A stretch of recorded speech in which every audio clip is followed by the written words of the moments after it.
What is up, peeps? Medyo overtime tayo ngayon. Meron lang akong pahabol na i-install dito sa Fashion natin. Yung legit moto. Sana mag-fit. Kasi yung tornilyong kasama nito, sobrang sakto lang. Wala akong mapaglagyan ng para sa camera. Extension lang naman talaga siya.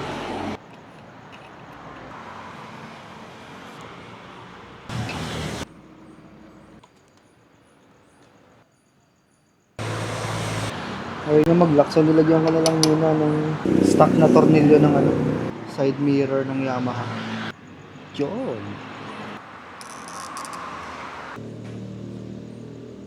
Yun, so siguro test drive na lang muna natin. So try lang natin i-night ride sa gabi. Mukhang okay naman, wala namang kumakalog. Medyo madami nga lang nangyayari ngayon dito sa dashboard. Meron ganito, tapos meron ganito. Wala yun yung kailangan Mas maganda nung tumaas, medyo mas nakita ko yung nasa likod. So yun, legit mo to. Mukhang legit naman sila. Kung naghahanap din kayo ng ganon, try ko maglagay ng link. So hanggang dito na lang muna.